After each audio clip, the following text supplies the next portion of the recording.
Hey nerds, Farmer Jesse here. Welcome to Growers Daily, your daily dose of ecological farming insight. It is Wednesday, December 17th, 2025, and today we are back and chatting with Five Tails Farm in Australia, but this time we are joined by Mikey Densham as well as Jay Dunstan, who works at Five Tails but has become an integral part of their business in some very cool ways, which we do discuss. Also on the agenda for today is how their farm business collides with different holidays. Like, have you ever thought about how different your business would be if the holiday season landed smack dab in the middle of your growing season? Kind of how it is in Australia. And we take on a Patreon question about agritourism, so let's do it.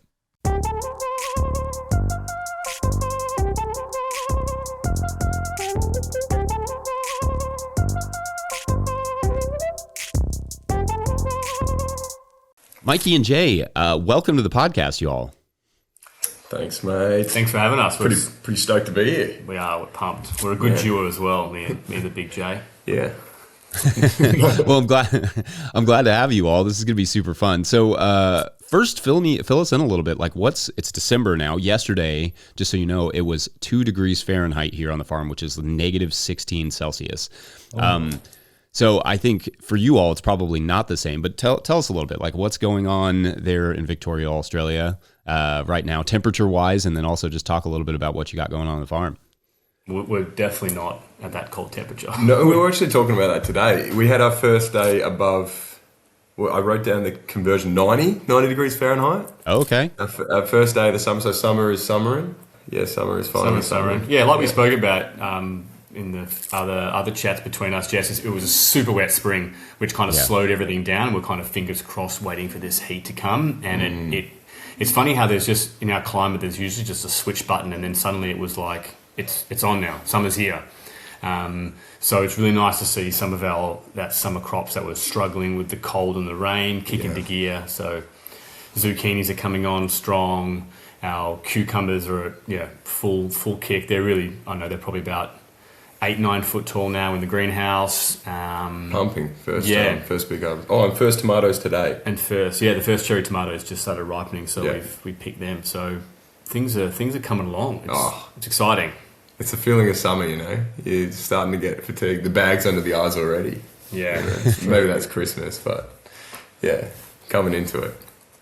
That's so funny because it's certainly the opposite for us. Like Christmas is definitely the chillest time of the year because literally nothing is growing. I mean, we get almost no growth between like now and mid-January, late January before the sun comes back enough to matter. Well, for us, Christmas is, so the Christmas week and leading up to Christmas is one of our biggest weeks of sales in the year. And that's not just because obviously everyone's feasting, but it's because also peak summer produce is like really starting to hum. And then obviously a week after that, we've got New Year's, and we're talking about like people are celebrating New Year's at peak summer as well. So there's festive vibes, people are going to the beach. So we're really kicking into peak season for crops, but also just like, celebrations for general Aussies. Restaurants in general, everything starts to pick up now. People go outside, start dining outside. It's, it'd be nice to see a winter like that. A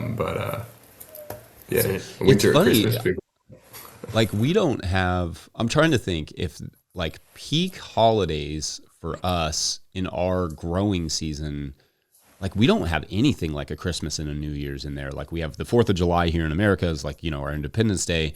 And that's kind of peak season, but like it's not a big feasting holiday. Like people grill out and stuff, but so maybe like protein sort of meat farming does a little better than vegetable farming, but like it's not like people are like, oh great, salads.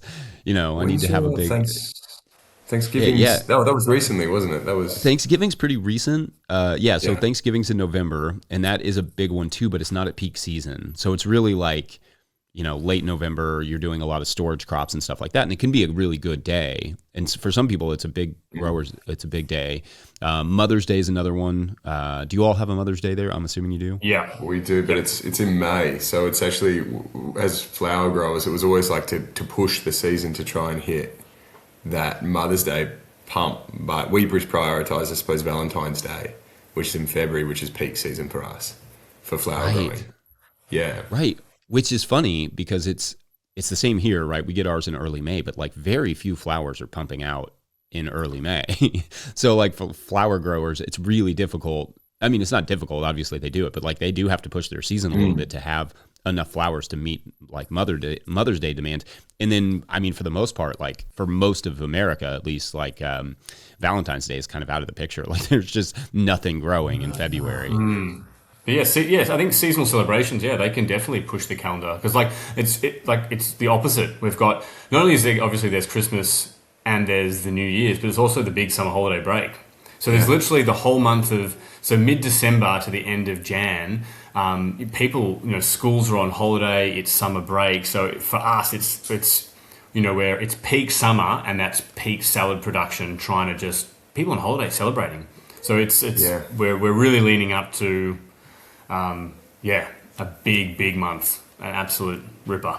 I mean, where we live in Gippsland, in the quarters of Gippsland. I'm from South Gippsland. Mikey's here in West Gippsland.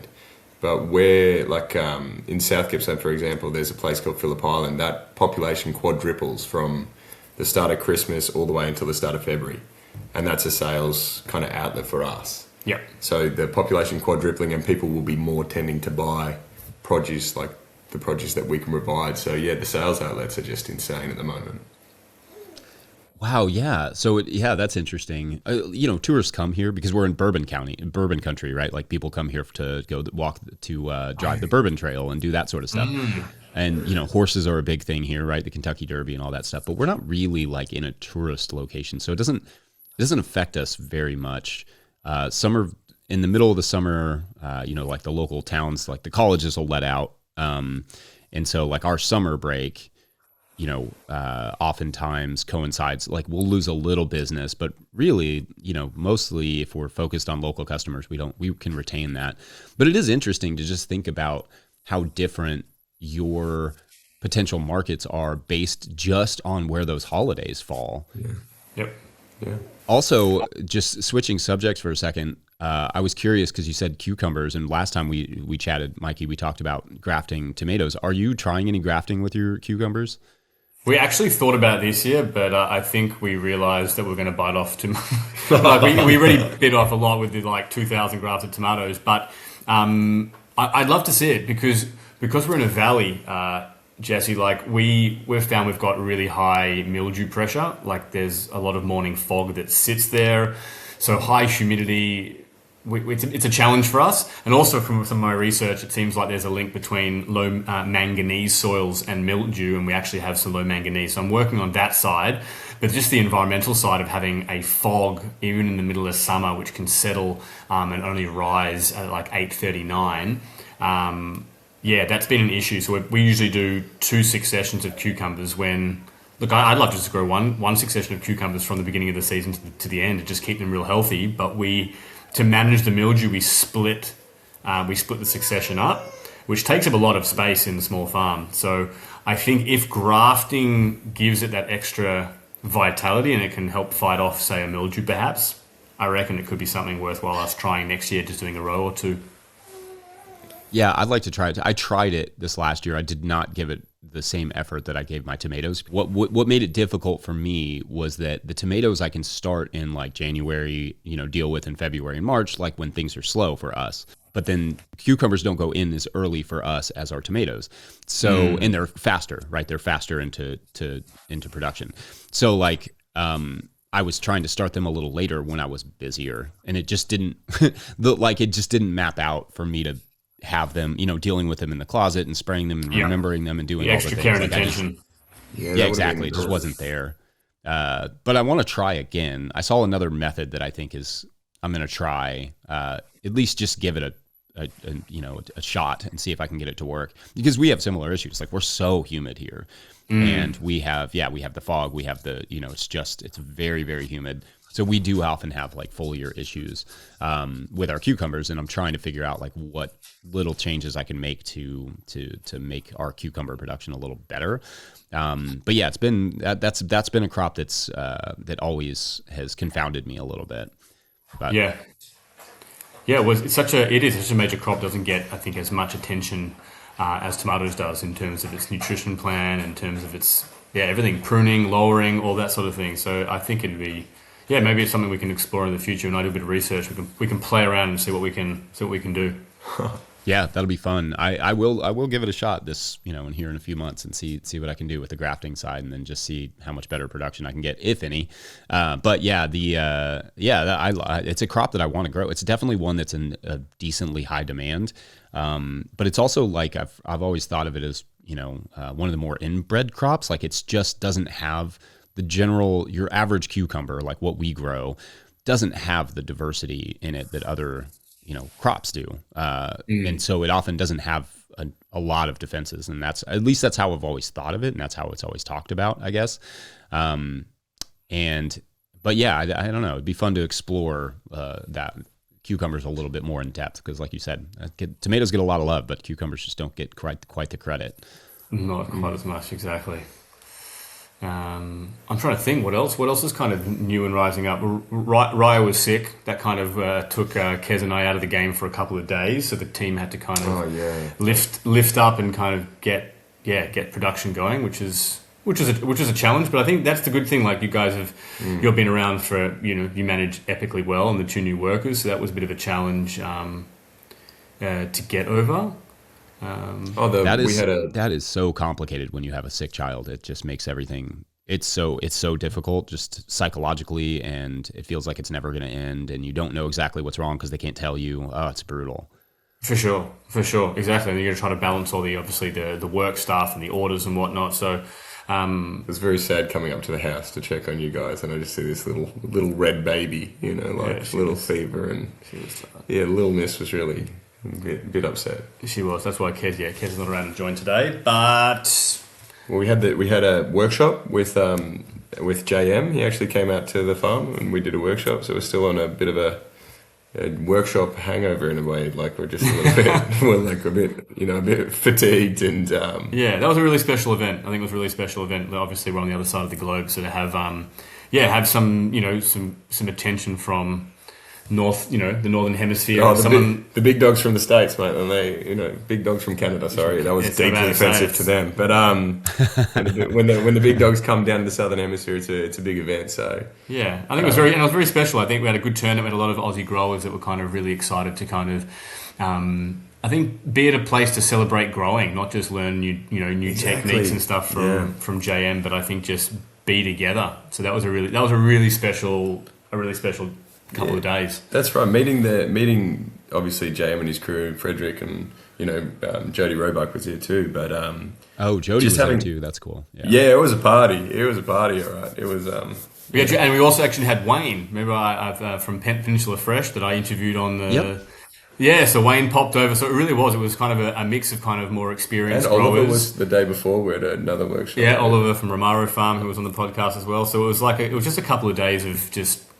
Like we don't have a lot of the conferences that you guys have in the States, where a lot of the growers get together, whether it's an organic conference or small growers so it was kind of quite unique having just a lot of experienced growers all together kind of talking shop and having some of the younger growers come on through and, troubleshoot some problems and issues they might be having and just get all around experience, and inspiration. I think. We were buzzing. I'm still a bit buzzed, to be honest. That was a week and a bit ago. I'm buzzing from it. That was epic to just have a chat. Like what you said, we don't have the same conferences that you guys have, and we're a long way away from anything. Thankfully, in a lot of senses, but those conferences would be. I'd buzz off those, and the fact this was the first time that I've ever been around this many pumped up farmers. So it was pretty, pretty cool. That's great. And I think maybe that could be something we can incorporate in the next segment, because the next segment, we're going to take a quick break. And when we come back, we're going to talk a little bit about things like agritourism and how, maybe something like, farm conferences fit into that. Be right back. Today's episode is brought to you by Johnny's Selected Seeds. Johnny's Selected Seeds is a proud supporter of Growers Daily. At Johnny's, they do more than sell seeds. They grow them. They trial them to see how they perform on Johnny's research farm in Maine and across the U.S. and Canada. Only the best varieties are added to their catalog and website. When you need proven varieties you can count on and detailed guidance from seedling to harvest, consider Johnny's your trusted growing partner. JohnnySeeds.com. That's JohnnySeeds.com. Today's episode is also brought to you by FarmRaise. Still struggling with your balance sheet? Your lender's asking for a balance sheet and you're stuck with a spreadsheet mess or guessing your numbers? FarmRaise Tracks takes the stress out of farm finance. With one click, you can generate an accurate, up-to-date balance sheet that shows your assets, liabilities, and equity. No accounting degree required. You'll be ready for loan applications, tax season, or just a clearer picture of where your farm stands. Join thousands of farmers using Tracks to build stronger businesses. Get 20% off with code NOTIL20 at farmraise.com for the lifetime of your membership. All right, back to the show. If you, the listener or viewer, are enjoying this podcast, getting even a small amount of value from it, consider supporting our work over at patreon.com/no-till-growers. I will try to get to questions from everywhere the questions come in, but we will always get to your Patreon questions. And today we have a Patreon question for our Australian friends from Karen Mason, who asks, quote, "My question for the couple from Australia revolve around agritourism. I don't know if I have any specific questions, but I have 14 acres in the North Woods of Wisconsin, and I would really like to figure out what to do with the land I am not farming. What are the possibilities? I have a beautiful old dairy barn that drew me to this property and a backfield, which is about 5 acres that needs to become something. No electricity or water back there, but I am looking for creating a passive-ish income. Thanks," end quote. Okay, so I know, Mikey, you and I kind of touched on this a bit in our first chat back in the summer, but maybe flesh it out a little bit, like what you all are doing in terms of your agritourism and how that kind of fits into your business. Yeah, absolutely. So like what we spoke about, I think the main focus that we had as the business was to try to start branching into some alternative, markets and income streams, that being agritourism, but to do it in a way which is incredibly low risk and low upfront capital investments. So they were the kind of, I think, the criteria that kind of guided our decision making.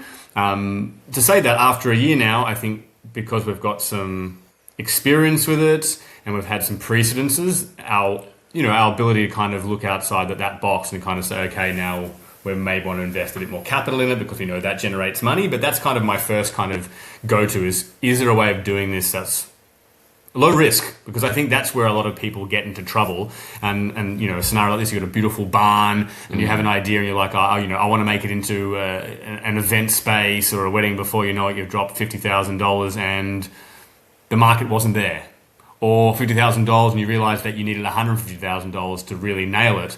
So that's kind of, I guess that's the first thing that kind of comes to mind. I think America, you guys have hip camp, don't you? Do you have hip camp? Yeah, I mean that was what the hip camp is an incredible one to start up because you just need a paddock. You can have people come as fully self-contained, so you don't need anything, and you could test the waters whether you even enjoy having other people on your property, because that's something that I know other properties around where I live don't enjoy it. They thought they would have this amazing passive income, and they hated it. And then you'd be catering. Then you'd probably want to cater off to one-off events and things like that. Yep. But hip camp's a good one to get your toe in the water, because it's relatively easy to start up. I don't know how it is in the States, but as long as you have kind of road access and people can get in there pretty easy. I mean, if they're fully self-contained, you literally have to do nothing. You just have a campsite pretty visible there and people come and camp, and that's a passive income right there. That could be as easy as that, as low tech as that, I should say. Or it could be a full-scale renovation on the dairy and Airbnb, or it's there's a lot of different options. It just depends on what you're willing to put into it, how keen you are is to make it into a proper business. And I'd definitely probably go a little bit lighter at the start, from the experiences that my neighbours at least have had. But yeah, I think that's interesting, because definitely when you hear there's a barn there, I know there's no water or electricity. That would probably cost a fair bit to get back there. But yeah, my first thought is that sounds like an event space if you're going to use it. But yeah, having an event space is basically starting another business. And in order to start any business, you have to have upfront capital. You have to have a good business plan. You have to have some goals that you're going for. You have to really plan it out, even if it's something that feels somewhat passive, like other people rent this space, other people use it, other people decorate it oftentimes, other people are bringing the flowers or whatever. You still have to have some amount of engagement with that and plan for it, or otherwise, that falls into your high risk, note there, Mikey. Yeah, I think it's I know what keeps coming to mind is it always comes back to what we always talk about, which is planning, and it is analyzing scenarios. Like there's always an impulse to just dive in and do something, and most of the time it gets us into trouble. And I think often these agritourism things or these alternative income streams, they're like passion projects that get people really up and buzzing. Mm-hmm. And then before they know it, they're 6 months down the path of doing something rather than sitting back and saying, okay, I'm in Wisconsin. What are the market opportunities? How far am I from a regional city? Is there a food trail in the area? Opening up hip camp, is that something? Are there other people doing hip camp in the area? That's either an opportunity or maybe it's oversaturated. And I think that's the really important thing is taking time. Take your time. Get a big whiteboard out, map the ideas. AI is so good for that. I often use ChatGPT as a sounding board for ideas, and you can have a whole conversation on that and just say, this is what I have, this is where I am. Let's generate some ideas and play with that. And before you know it, you'll even start to see what sits with you better and what feels better. Just from that brainstorming kind of activity. Yeah, I mean, it touches on an important thing I think farmers often forget too, is just like research in general. A lot of people are starting farms without doing any sort of, upfront research and just like market research. And I think that same thing applies to anything that you're going to start, including like, for instance, let's say you want to do an value-added product. You need to know like how many people are selling hot sauce at the farmer's market. Is there a market for this? Is there like, I want to do, beet kvass or whatever. Like, is there a market for that in your region, in your area? Because I think that is a part that's often skipped. People look at the opportunity and start coming up with ideas there and not at the market and developing those ideas from that. Does that make sense? Yep. Absolutely. And I think it's funny, like we're pretty what's the word? I think we're pretty tuned in the planning kind of stuff. But there are pitfalls all over the place. We get excited. We ran the event that we had like recently with JM. We also did the first time we did a backyard growing, which was really cute to kind of just like share some practical and professional skills as market garden growers with the everyday person. We were so sick of seeing people having these little gardens in their backyard, which were incredibly unproductive. So we ran these courses, and I said to Kez after, it's so interesting to know that our location limited our capacity in the sense of our distance from large urban centres. We had people on the other side of town saying, I'd love to come to you guys, but there's a distance, and I couldn't find enough places, like there weren't enough Airbnbs to even stay the night in your area, so I didn't want to sign up. So all these little kind of things, and then it's like you've got this amazing product, you've got a beautiful farm location, and the simple thing that there weren't enough, accommodation nearby stopped, had a ceiling to how many people would participate, which has given us, I think, another avenue to chew upon. Yeah. Well, that's obviously another opportunity. We were kind of like, okay, what if we opened up the backfield for camping and charge, X amount for people to come? So it generates ideas, but there's a lot more to it than simply here's an idea. But that's the thing, how much energy you're willing to put into that. Like we said, it opens up an opportunity, but we are growers. So like the agritourism is a avenue of our business, or the business itself, but it's also, a business in itself. So, especially the peak time for that, even though we don't really have a winter where you got, like how you guys have, where you lock off, like we grow through winter. You guys can grow through winter, but obviously what'd you say, -16 is a bit more difficult. A bit grim. Bit grim, yeah. Just a bit, to say the least. But we usually don't get that in December, so like we're headed into, we haven't even started the winter really yet. So yeah. To be honest, mate, it sounds like a bit of a romantic white Christmas. I'm picturing like Christmas carols, warm fire. What is it there? What do you guys have? The eggnog? Oh, no. It's going to be the opposite. It's supposed to be rainy and like slightly colder than hoodie weather. So that's our Christmas. So Jesse just ruined my fairy tale of America. That's like, I'm just imagining rosy cheeks and some fires. Maybe, yeah. Oh no! If you go a little further north, maybe you get some of that. But no, in Kentucky, we just get mud. It's mud season. Gross. Okay. It's gross. And fried chicken. Yeah. Oh, true. Chicken. Nothing wrong with fried chicken. Yeah. Is that a winter thing? Definitely. Oh, that's an anytime thing. Sure. Yeah. Yeah, I think, and maybe this is just the thing to leave it on with land. anytime, and I always think about this with land. With land comes so much possibility, it can be overwhelming. And then you feel like you need to chase every opportunity. But sometimes, like, part of that is that you just have to figure out how to focus on the things you actually want to do and actually can do. And then maybe the opportunity can be passed on to somebody else who wants that for a more a more passive income. Where I know what you talked about renting like a cabin or something, right, on your property, like somebody had, So like that to me is a better use of that, to have somebody else have their brain power, like utilizing that piece of land in that way. And then maybe you get some smaller cut of it, but you don't have to handle any of the complexities of it. So I don't know. That's kind of where my brain goes on that, is the possibility can be overwhelming. Absolutely. Yeah, absolutely. Sometimes constraints can be a benefit in those early stages. Yeah. All right, we're going to take a quick break, and then Jay is going to give us a little bit more detail about being on the crew side of this farm, BRB. Today's episode is brought to you by Farmhand. Farmers who partnered with Farmhand say they grew an average of 63% this year because it's more than software. Farmhand is your business coach and assistant, helping to sell out, save time, and grow smarter with real data from real farms, shaping websites that convert, campaigns that sell, and fulfillment systems that run smoothly. Curious what that looks like? Meet the founder, Ari, at farmhand.partners/no-till and see the same insights and support the fastest growing farms rely on every week. That's farmhand.partners/no-till. All right, back to the show. All right, Jay, so tell us a little bit about yourself, like how you got into farming, but also like how you found Mikey and Kez. Oh, well, that's actually a funny one, how I found them. How I got into farming, I think I've wanted to be a farmer since I was 14. And you remember MySpace? Yeah.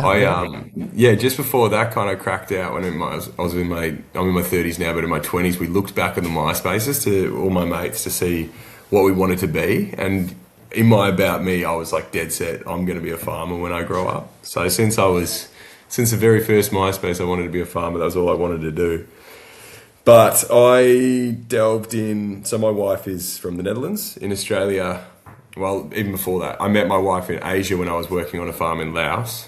And then she came over here to Australia, and for her to stay an extra year, we had to do farm work. So we just used that opportunity to travel around Australia and work on different farms. So we traveled around Australia for, Shabo, must be 3 or 4 years, something like that. And then we worked on multiple farms around Australia for 3 or 4 years in seasonal positions. And then we worked in Tasmania, a southern state of Australia. It's an island state of Australia. And we stayed there on a flower farm for another 3 years. And I'm lucky enough to have family land. So my family have a farm in South Gippsland. So Kim and I went back to the mainland, which is where we are now. And we actually took over the farm while we moved to the farm there. And I was looking for farm work in the relative area. And I had never worked on organic farms. I've always worked on mass farms, big farms. And I've always wanted to, I didn't like the use of pesticides, and I liked a more natural way of living. But I just had no connection to that growing up. I grew up in just a relatively, I suppose, a traditional farming world, if that makes sense. And I've always wanted to be in organics, but I always found that it was hard to penetrate, because if you're not from that world, you don't even know where to look to. And especially in Australia, we don't have those resources. Well, not then anyway. And we always used to go to those health food cafes. My partner's very much into that. And she found this magazine, and smack bang on the cover was Mikey and Kez, and just smiling out the front of it, at a farm called Mossy Willow in the peninsula. Yeah. And so Kim's like, mate, you got to, well, she didn't say that. She'll listen to that. She didn't say mate. She would have said much more classy Dutch accent than my butchering Australian accent.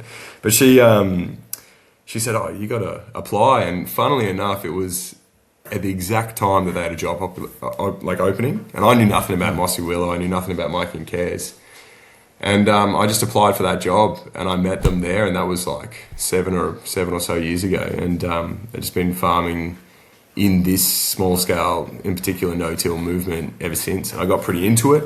I took on the family farm. We had a farm of our own, my wife and I, Into the Roots. And then we got smashed by a couple of storms, and we couldn't make ends meet in that sense. We still have the farm now, but it's a bit of a mess. And Mikey and Kez, I've always been mates with them ever since I worked with them. And there was an opportunity for me to become a full-time member of the team, and I thought this is a great time for me to put my passions to work along my, some of my best friends, and to form something, bigger than I could do on my own. And now I'm being a team member with these two. It's awesome. Like, I work for the farm, but I work for it as if it's, my own baby as well. So I really am passionate about working with them, and striving to make this something bigger than we could have dreamt. That's a bit of a rundown. It's a bit more complex than that, but that was a big intro, I guess. No, that's great. And do you feel like your goals are to have your own farm one day, or are you kind of on the fence about No, so I still have my own farm. Sorry, I should have said that in a different way. I should have said, like, to sort of continue to build up your own farm. No, well, so funnily enough, how we're doing things now with Five Tails is actually the farm. After this second storm, we kind of went off, and I just got a job somewhere else, and I thought, bugger this, is too hard to mentally especially when you're just on clean up and things were becoming overgrown. And it was just, and I'm sure any grower listening to this can understand that clean up stage after something like that. You got no money and you got no time, and you need one of them. And if you had both, then you're just in this rut.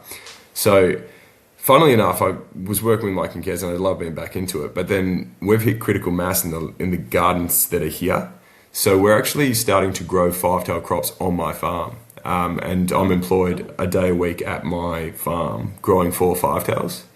And it's a completely different growing area as well. And the soil is, we've had no dig principles there for 3 years. So the soil underneath this insane weed bank from the pastoral blow-in is incredible. Like, we went there on Friday, Mikey and I, and we're struggling with the weed pressure at the moment, but the soil is very, very good. And we're already starting to pump out some of the crops.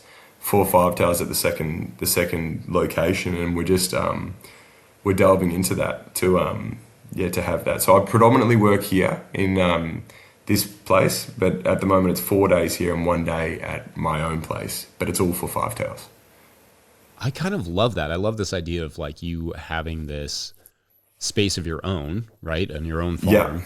And then simultaneously having this business that you're connected with that's already established and that's, functioning and has a market and has all these things that you get to It's grow incredible. for. Yeah. Yeah. Yeah, it's incredible. It means that it also gives us all the space to grow. Like, so I'm a dedicated worker of five-tails, but it also gives me enough my wife and I still have our brand, and we can grow a few things, but I don't have any ambitions of having Into the Roots be as what it was. We like to look at it, Mikey calls it the phoenix, like the rise from the ashes. So the farm becomes productive. It, my family just wants it to produce food. And if it gives me a job and it produces food, then it doesn't have to be for our brand. That's not the purpose of what we do. We want to grow in, a good ecological way to do the best thing for our land, and it's our family land, so it's important to do the best thing for it. And if that means growing for five-tails, that's incredible. What an opportunity to work for these guys and to rebuild a productive farm at our house. That's I'm stoked with that opportunity, as well as Kim, my wife, she still grows sunflowers on the side just for, a bit of, still passionate about it, but we don't need her to do that to make a living. It's just, we'll always have a couple of beds to sell to some of our old customers, but, we're going to try and grow the customers in our area, because it's also a new area, grow the customers in that area for five-tails. And if Into the Roots, my brand, wanted to sell, we'd sell it through five-tails to make this bigger incorporated brand, kind of like a collab of small farms all together.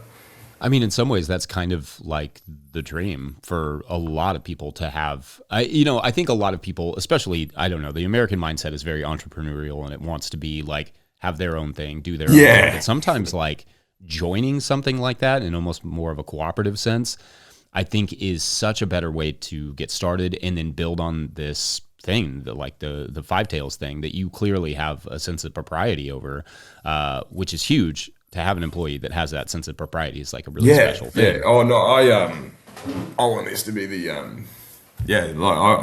I see us as being, you know, growing together forever. Like I love this. I love this brand. I believe in it. I'm passionate about it. Mikey and Kez are, some of my best friends. Like Mikey was the MC at my wedding. Like we're not, I'm not going anywhere. Like I love this, and my wife's really into it. It's a great lifestyle that we're living through this, and it's, you know, and Mikey and Kez are geniuses as well. Like I'm an incredible fruit picker, is what I did for my seasonal work, and I think I did well running the farm. But my concentration levels, it's scattered, it's crazy, and Mikey and Kez bouncing off each other and then bouncing off with me. I feel like, it's a great team together. And it's like, one of my neighbours always used to say, he had a company, I forget what, Network Synergy or something like that. And I was like, what is Network Synergy? What is Synergy? And he's gone, it's when 1 + 1 = 3. And I've always thought, that's a great analogy. So it's like, if what you could do is an output of 1, and what you could do with an incredible colleague gives you an output of 3, then it's incremental, you know. If there's 3 great minds behind a business or 4 great minds, the output gets incrementally better. So it's like, you know, we could be 1 + 1 + 1 = 10 of the output. And that's how I feel when I'm with Mikey and Kez. You know, it's greater than what me and my wife could have been, because our output might have always been 2. But with us and with my wife as well, it could be an output of 10 just from the 3 of us. So that's how I feel when we put our minds together, if that makes sense. No, it makes a ton of sense. And I also feel like there are personalities, and I think I'm one of these people. I know that worker bee is not exactly the right analogy, but that's often how I've described myself. Like I'm really good at that role. If you said, go out and pick this, I would go, I'd check it with you, I'd make sure it's done right. I would do it, you know, as hard as I could, and I would just do that job and be happy to do that job. Yeah.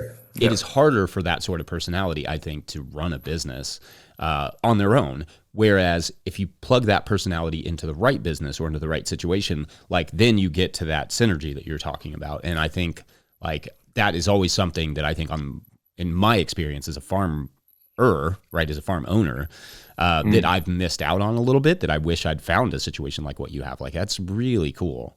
Yeah, I get what you're saying with the entrepreneurial thing as well, because I am like that as well. Like I wanted to drive my own business, and I mean I have cattle as well, and I probably am talking from a sense of like, I have got avenues where I'm still kind of the boss, if that makes sense. But the fact is that sometimes when I'm overwhelmed or I'm overdone or something, the thing that I want to give up isn't working with Mikey and Kez, it's the other stuff. It's working for myself.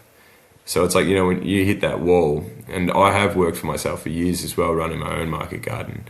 And I have times where I'm just like, exactly what you said, like I'm just like, I just wish I could just go out and pick the peas flat stick and just not have to worry about who I'm going to bloody sell them to, you know? Like you just want to go out there and say, I've picked a heap of peas in a certain amount of time, this is incredible. But then at the end of it, I'm already thinking, so I'm not enjoying the process. I love picking peas, I love it. But I'm not enjoying the process because I'm like, who the hell am I going to sell these peas to? They've just all come on. I'm not ready for this, you know? So whereas here, I've got the peas growing and I'm like, okay, I've got to pick all these. I'll send a voice memo to Mikey, and Mikey's already on the blower trying to figure out who to sell them to while I'm picking them. So we're all in our roles, and it's just like amazing because it's working together through that system where it's like, okay, we're, you know, I'm knowing that this product's sold because I back Mikey's going to be able to sell it. It's incredible. And I know that he's going to get a good price for it. And then, you know, and I know that it's on, I'm to pick peas because Kez has put it in the schedule to the minute, you know, like it's just a great, it's a great system in that sense. And Kez's scheduling, outrageously good. Mikey's, you know, ability to market and to find sales avenues, incredibly good. And my ability to lift heavy objects, incredibly good. So, like, we've got a good mix in that sense. And I'm super proud to be, if I got rid of all of my business and, you know, the farm, if my family farm, I'm in touch with it, doesn't, but if I was to if I was to move into town and just work for Five Tails, I'd be as fulfilled as what I am running my own show. Yeah, I think it's important for people. I hope other people that can just get into farming find the satisfaction from just working for a farm. I hope we offer that down the track to more people. I know we have the seasonal workers, but both Mikey Kez and myself want this place to grow into a point where we get more permanent workers, because it's an incredible lifestyle just as a worker. That's very cool. Well, Jay, thank you so much for joining us today. This has been super fun. I know it's late there, so you probably need to get some rest. Yes. Not only late, but the middle of summer. But hey, I appreciate you so much. Thank you for coming on. Thanks, mate. And thanks for doing what you've been doing. I've been, especially when we're running our own show as well, your calming voice was getting me through a lot of things. And it was really good to actually meet you. It was awesome. And thanks so much for the opportunity. It's awesome. Thanks, mate. Yeah, you're welcome. And one of these days, maybe we'll make it down there to host a conference, right? We need to do more conferences. We would all love that. I am still buzzing from that one. So if you came down and hosted one, I'd be super stoked. So awesome. And there's a lot of farmers that need that stuff. So it'll be great for our community down here to do more of that. I can't believe how many you have in America. That's blowing my mind. So oh yeah, it's a lot. Yeah. But we'd love to host you and come down and just talk shop for a night, have an amazing dinner and just talk farming, geek out on the farming. Love it. Yeah, love it.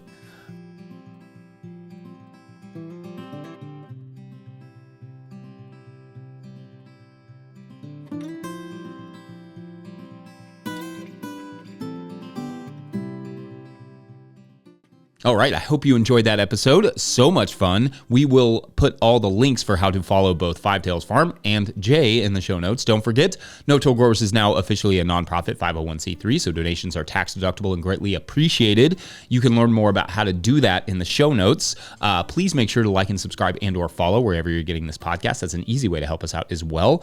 Enormous thank you to all of our show sponsors, and if you'd ever like to sponsor the show, you can reach out to Farmer Michelle at notillgrowers.com. Huge shouts to Willie Breeding for the theme music, Mike Hilbert for the production help and editing, and my wife Hannah for everything in the world. Also shouts to Epidemic Sound for the background music that you can hear. Pick up a hat or a copy of my book, The Living Soil Handbook, at notillgrowers.com. I cannot guarantee it will make it by Christmas if you're trying to order it as a Christmas present. I mean, we'll certainly try, but we make no guarantees. And honestly, our issues this year have been with the Postal Service and not us getting them to the Postal Service. So we'll do our best, but at this point, it's probably going to be difficult to get it to you by then. But big thank you to everyone over at patreon.com/notillgrowers, where at a certain level, or if you just bump up from one level to another, you sign up in the month of December, you get a shout out in the show. So big shout outs today to J-Man, or just J-Man. Either work. Shouts to Jay. All right, so this week's story, we are, following our biology teacher, Mr. Lakes. You remember Mr. Lakes, he was great.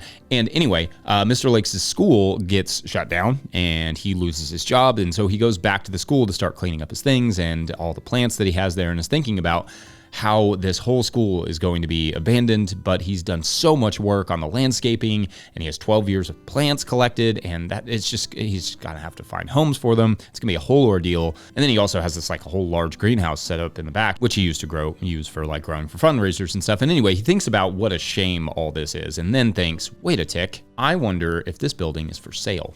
That scheme begins tomorrow on Old School Meets New School. Yeah. That works. Thanks for watching and or listening. We'll see you then. Bye.